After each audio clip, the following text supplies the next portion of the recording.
بات یہ ہے کہ ہم اس فلسفی کو سمجھ نہیں پا رہے. ہم صرف 2 سجدے کر کے جان چھڑانا چاہتے ہیں. ان سجدوں کا کیا فائدہ؟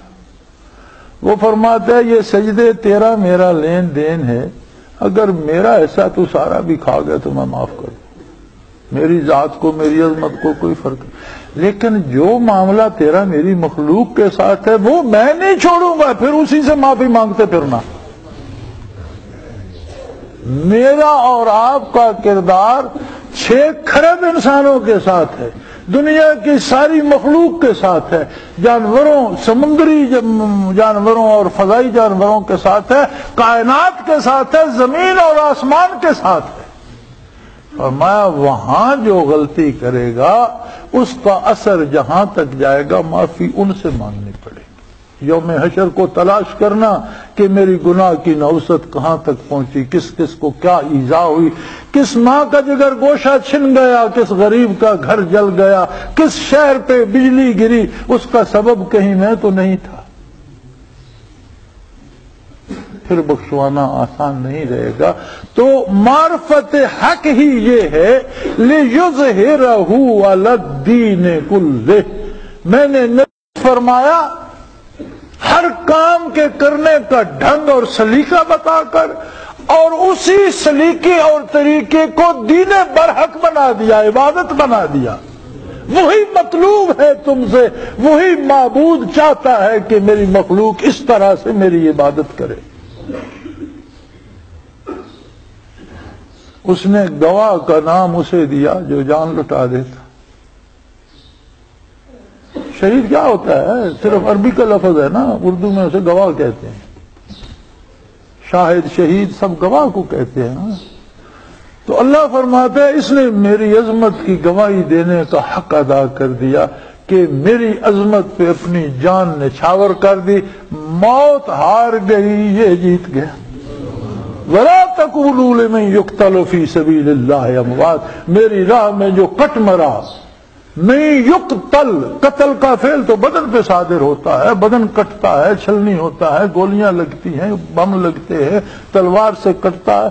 فرمایا قتل ہو گئے، رخچے اڑ گئے، تم نے گٹھڑی باندھ کر دفن کر دی، لیکن اسے مردہ نہ کہو، موت اس سے کمزور پڑ گئی.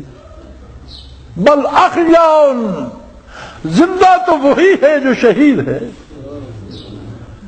موت مات کھا گئی اسے. کیوں؟ وہ اس نے گواہی دی ہے جان لٹا کر. تو جو ہر عمل میں اس کی توحید کی گواہی دے، اس کا مقام کیا ہوگا؟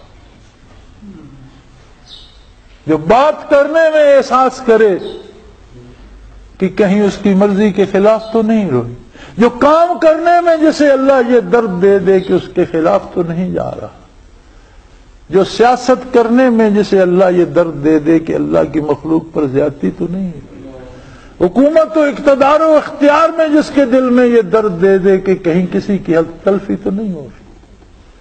اصل عبادت تو یہ ہے. اور یہ جو عبادت ہم مساجد میں کرتے ہیں، یہ اس کا ایک بہت بڑا سبب ہے. ہمیں الجھا دیا گیا ثواب کے بکھیڑوں میں، ثواب ملے گا. اب یہ کوئی نہیں بتاتا وہ ثواب ہے کیا، کوئی لیکوڈ ہے، کوئی ٹھوس ہے، کوئی مایع ہے، کوئی گیس ہے، کوئی پہننے کی چیز ہے، کوئی کھانے کی چیز ہے، کوئی مکان کی طرح، کیا ہے ثواب؟ کیا ہے؟ میں نے آج تک ثواب کی ڈیفینیشن نہیں سنی. بتاتے ہی کوئی نہیں ثواب ہے کیا. بھئی ثواب ملے گا ٹھیک ہے، لیکن جب قرآن سے ہم نے پوچھا ثواب کیا ہے تو قرآن نے جو کافروں کو سزا ملے گی اسے بھی ثواب قرار فرمایا. هل ثوب الکفار ما كانوا يفعلون. کافروں کو اور کیا ثواب ہوگا؟ جو کرتے تھے وہی، جو ان کا کرتوت تھے وہی ان کا ثواب بن جائے گا.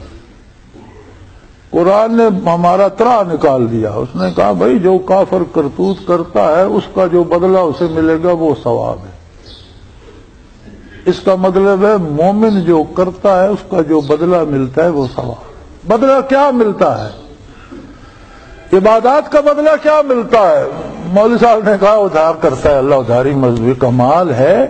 اللہ کا رسول اللہ کے حکم سے ہمیں حکم دے رہا ہے کہ کسی سے کام کرواؤ مزدوری کرواؤ تو اس کا پسینہ خشک ہونے سے پہلے مزدوری دے دو. کیا دیتا ہے؟ ان الصلاۃ تنہی عن الفحشاء والمنکر. ہر عبادت بندے کو اللہ کی نافرمانی سے روک کر قرب الہی عطا کرتی. نقد مزدوری، ہر سجدے کی نقد مزدوری، ہر قیام کی نقد مزدوری، ہر رکوع کی نقد مزدوری، ہر تسبیح کی نقد مزدوری، ہر تلاوت کی نقد مزدوری.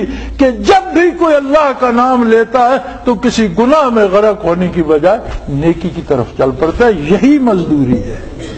مولوی کے اس وعدے پہ نہ رہنا کہ مرنے کی، جس کو زندگی میں کچھ نہیں ملے گا مرنے کے بعد کچھ بھی نہیں. نقد جسے نہیں ملے گا وہ اس بات پہ نہ رہے کہ اللہ ادھار کرتا ہے. اللہ اتنا محتاج نہیں ہے کہ ادھار پہ کام کروا رہا. نقد دیتا ہے، ہر آن دیتا ہے، ہر لمحے دیتا ہے. ایک لمحے کا ذکر زندگی دیتا ہے، اتنا دے دیتا ہے. طلب ماہیت کر دیتا ہے. بندہ آتا ہے تو کچھ اور ہوتا ہے، جاتا ہے تو کچھ اور ہوتا ہے. نصف صدی ہو گئی حضرت کی خدمت میں، الحمدللہ 25 برس میں نے بسر کیے.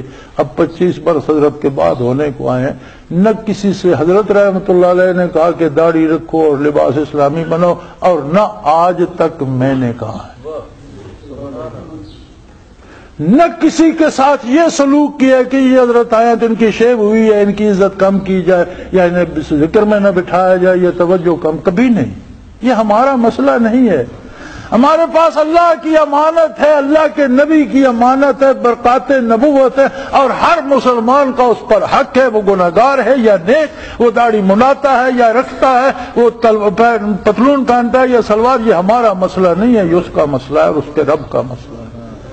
لیکن وہ اللہ کا نام اندر جاتا ہے تو اندر نہیں، بندہ باہر سے جب دوسری دفعہ آتا ہے تو وہ ایک اور انسان ہوتا ہے. یہاں اسے کوئی نہیں کہتا. ہم نے کبھی کسی سے نہیں کہا تم بریلوی ہو، دیوبندی ہو. دیوبند ایک مدرسہ آج سے 100 سال پہلے بنا تھا. بریلی اس سے 20 سال بعد بنا تھا. تو جب بریلی اور دیوبند میں مدرسے نہیں تھے تب لوگ کیا تھے؟ تب بھی تو مسلمان تھے. تو کسی مدرسے کو آپ ایک مذہب بنا لیں یہ تو زیادتی ہے. ایک مکتبہ فکر تو ہو سکتا ہے، ایک مذہب نہیں ہو سکتا. مذہب تو سیدھا سادہ ہے، لا الہ الا اللہ. اور جب گردنیں باطل خداؤں سے آزاد ہو جائے تو محمد رسول اللہ کی پیروی کے بغیر مزہ ہی نہیں آتا. جتنا گناہ ہوتا ہے وہاں کسی نہ کسی فرعون کی خدائی موجود ہوتی ہے، کسی نمرود کی خدائی موجود ہوتی ہے. کیا وہ نمرود کی خدائی تھی بندگی میں میرا بھلا نہ ہوا؟ کیا مراد ہے؟ یہی کہ بظاہر تو میں عبادتیں کرتا رہا، اندر نمرود بیٹھا تھا، بازار میں جاتا تھا تو بات اس کی مانتا تھا. خدائی تو نمرود کے پاس تھی اور ہم عبادت میں لگے ہوئے تھے. اس عبادت کا کیا فائدہ کہ جب خدائی نمرود کے ہاتھ میں ہے، سیاست نمرود کے ہاتھ میں ہے، معاشرت نمرود کے ہاتھ میں ہے، اب کی تعظیم نمرود کے ہاتھ میں ہے، تو پھر عبادت کو کیا کرتے ہو میرے بھائی؟ یہی تو آج کا مسئلہ ہے کہ جی تعظیم کو الگ کر دو، دین کو الگ کر لو. بھائی تو پھر دین کے پاس بچے گا کیا؟